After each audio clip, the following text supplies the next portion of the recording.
Welcome to my channel, my dears. I hope that you all will be fine. Let's start today's class. In this class, we are going to read what's past perfect tense. My dears, before to study the past perfect tense, I want to make this clear. What is the meaning of past perfect tense? Past means mazi and perfect means mukammal. And the tense means a sentence which indicates the time of an action. Okay, my dears, in the past perfect tense, the meaning of sentence which you need to understand, which you need to take so that you could speak your own English, you could express your own sentences, you could reveal your inner feelings and compose your own sentences. That depends upon the if you understand the meaning of the tense, how a tense gives the meaning. That is called the sense of meaning of a tense. You need to understand, you need to find it very soon. Okay, my dears, in the past perfect tense, we say about the actions which we had completed in the past. That means उन कामों का जिक्र किया जाता है जो कि past में कभी मुकम्मल हो चुकी हो. ओके, जिनको हम पास्ट में कभी किसी टाइम मुकम्मल हमने किया हुआ होता है और उन कामों का जिक्र हम पास्ट परफेक्ट में करते हैं. देखिए, ये तो हमें समझ आ गया कि it denotes the actions which we had completed in the past. Okay, लेकिन अब पास्ट परफेक्ट को कैसे बनाते हैं? The composition of a tense is very important and necessary and compulsory for the students, for everyone who wants to speak English fluently without any hesitation, who wants to become the position holder, who wants to achieve the marks 100 out of 100. Okay, that is important. Okay, my dears, in the past perfect tense, we use the auxiliary verb had, either a singular noun or a plural noun. There is no restriction. You use this auxiliary verb. It is used for both, I mean to say, singulars as well as plurals. Okay, my dears, and the second thing you need to remember in the past perfect tense, that is the third form of verb. Okay, वैसे तो third form of verb हर एक perfect tense में इस्तेमाल होती है, चाहे present perfect हो, past perfect हो या फ्यूचर परफेक्ट हो. Remember this thing. ओके, तो दो चीजों का इस्तेमाल हमें इस पे करना होता है. एक तो ऑक्सिलरी वर्ब हैड एंड दूसरा जो मेन वर्ब है उसकी थर्ड फॉर्म आपको इस्तेमाल करनी होती है. ठीक है, थर्ड फॉर्म फॉर एग्जांपल हम यहां पर वर्ब ईट ले लेंगे. ईट, इसका मतलब है खाना. ओके, और इसकी सेकंड फॉर्म है एट एंड थर्ड फॉर्म इसकी है ईटन.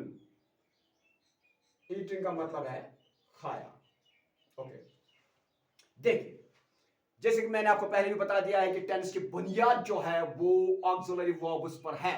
ये ऑक्सिलरी वर्ब्स ही है, ये हेल्पिंग वर्ब्स से है जो एक सेंटेंस का मीनिंग कंप्लीट करने में हमें मदद देता है और एक सेंटेंस को बनाने में भी मदद देता है. ये तो ओपन बात है कि अगर एक सेंटेंस को बनाने में कोई चीज मदद करता है तो उसके मीनिंग का दारोमदार डिपेंड भी उसी पर होगा. Auxiliary verbs play a vital role in making the tenses. Okay, past perfect tense में किस तरीके से मतलब आप लेंगे? फॉर एग्जाम्पल आप कहते हैं मैं कल उसे मिला था. I had met him yesterday. मैं कल उससे मिला था. ओके, लेकिन मैं आपको बता दूं कि पास्ट परफेक्ट को डिनोट करने के लिए आपको दो टेंसेस का इस्तेमाल इसमें करना पड़ता है. एक तो पास्ट परफेक्ट का टेंस, वो सेंटेंस दूसरे इसमें जोड़ना पड़ता है पास्ट इंडेफिनिट. जैसे कि ये मशहूर सेंटेंस है, the patient had died before the doctor came. Doctor के आने से पहले ही पेशेंट मर चुका था. ओके, देखिए, अभी तो मैं आपको सिखा रहा हूं यहां पर कि कैसे बनाएंगे आप पास्ट परफेक्ट टेंस को.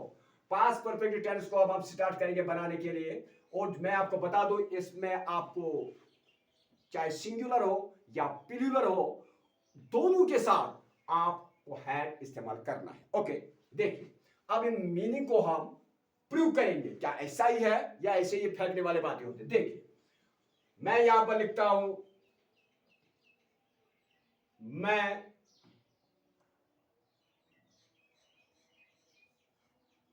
उससे मिल चुका था या मिला था. देखिए, क्या कहेंगे इसको? मैं कहूंगा आई हैड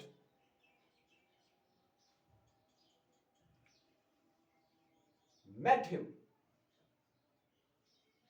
कुछ लिखते हैं I had met with him, लिखने की जरूरत नहीं है विद, आप कहेंगे आई हैड मेट हिम, मैं उससे मिल चुका था। क्यों?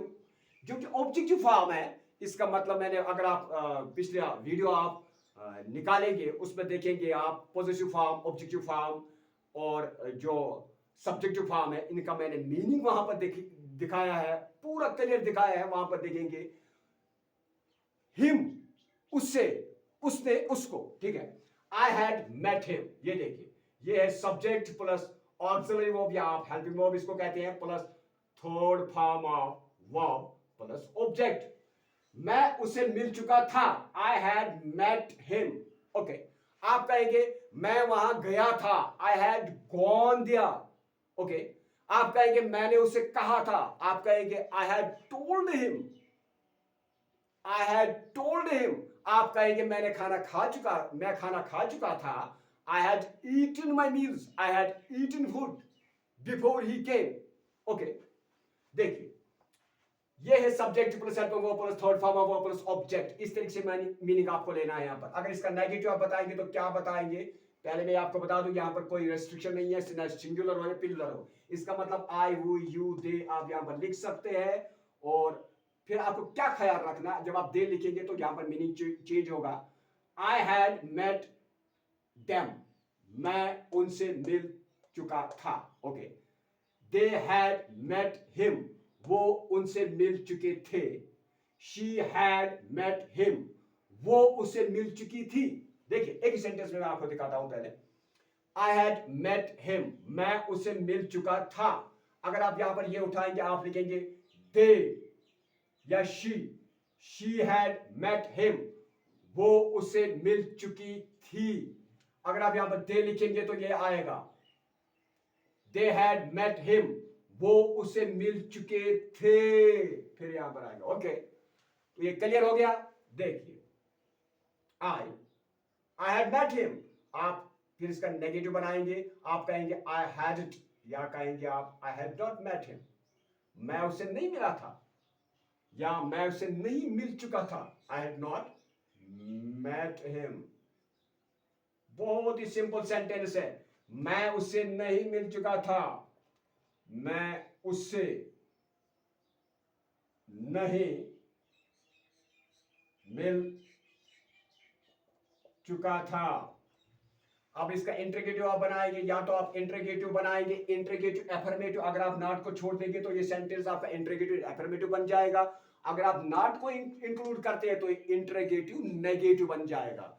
सवाल या तो एफर्मेटिव में होता है, सवाल या तो नेगेटिव में होता है, ओके। देखिए, अब इसका हम इंट्रीगेटिव बनाएंगे। आपको पता है कि जब भी आप टेंसेस में इंट्रीगेटिव बनाएंगे तो ऑक्सिलरी वर्ब को आपको पहले प्लेस करना होता है, ओके। और उसके बाद सब्जेक्ट, ओके। आप कहेंगे हैड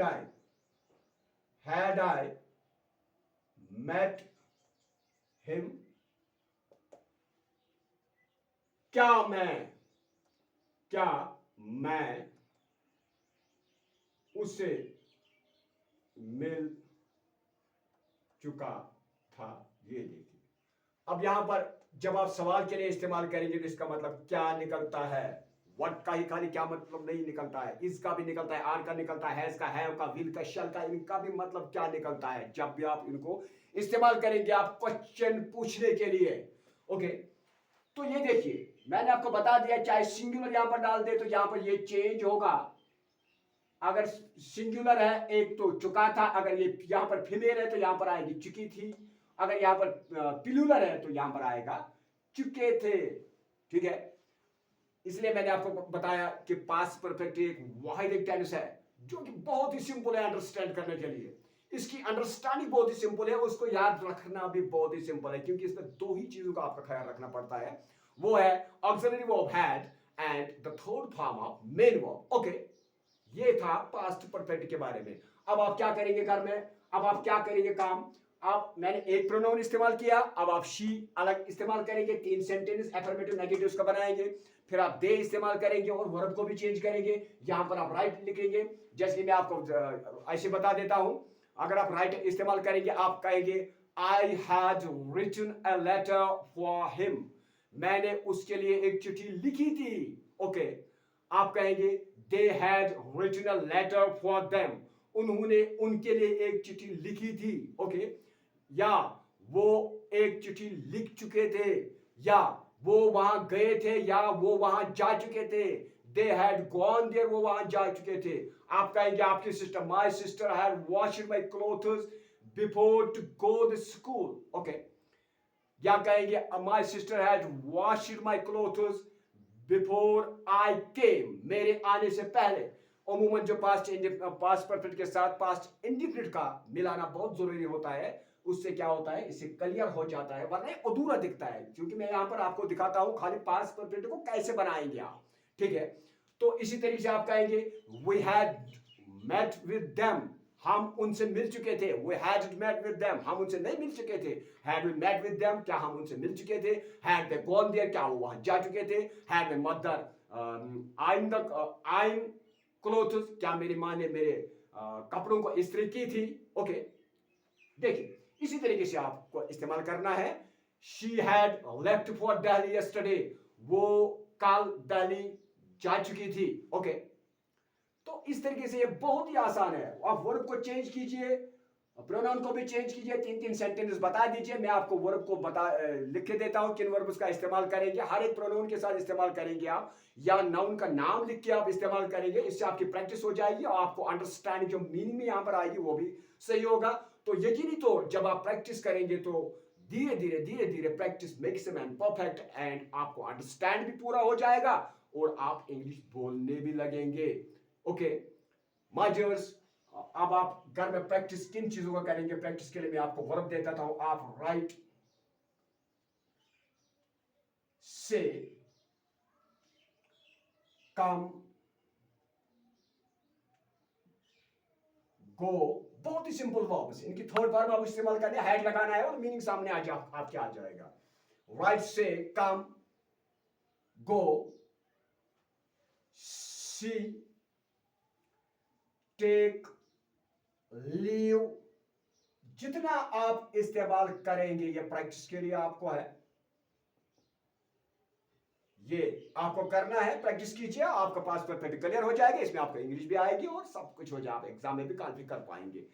क्योंकि यही ये फार्मूला है। जब तक आप टेनिस को कंप्लीटली अंडरस्टैंड नहीं करेंगे, until you will not understand the tennis, okay, tenses, and you will not learn how to make the tenses, okay, तब तक ये थोड़ा डिफिकल्ट होगा आपके लिए कि आप एक्टिव को कैसे पासिव में चेंज करेंगे, डायरेक्ट को इनडायरेक्ट में कैसे चेंज करेंगे, कंडीशन क्लासेस को कैसे कंडीशन से लेकर आप उसको चेंज करेंगे। ये सब कुछ जो डिपेंड करता है वो टेंसेस पर करता है। इनका कंपोजिशन आपको बहुत ही जरूरी है सीखना, ओके माय डियर्स। तो इसके बाद हम लिखेंगे जो हमने सीखा, इसमें हम वही इसका रूल लिखें। रूल आप याद रखिए, रूल को आप हरगिज ना छोड़िएगा। जो कि रूल है पास्ट परफेक्ट का, इन दिस टेंस मतलब this means in the past perfect tense what we learn, हमने क्या सीखा। In this tense had auxiliary verb, had is used with both singular nouns या pronouns, singular nouns, used with both singular nouns and plural nouns, okay। फिर चाहे आप pronoun के साथ इस्तेमाल करें, सिंगुलर नाउन्स और प्रोनाउन, प्लूरल नाउन्स और प्रोनाउन्स, ओके, दोनों के साथ। और उसके बाद क्या होता है, third form of verb, third form of verb is used, okay.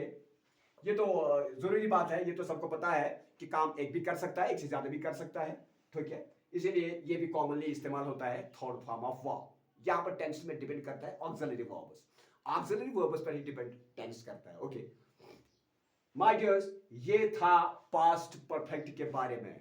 उम्मीद करता हूं कि आपको अंडरस्टैंड हो चुका होगा। अगर किसी जगह आपको डाउट इसमें है तो आप हमें कमेंट कर सकते हैं, ओके। और ये भी बताइए कि नेक्स्ट वीडियो आप कौन सा देखना चाहते हैं, किस टॉपिक के बारे में देखना चाहते हैं। कोई डाउट आपका है, झिझक के मत, आप कमेंट कीजिए, मैं उसी तरीके से आपको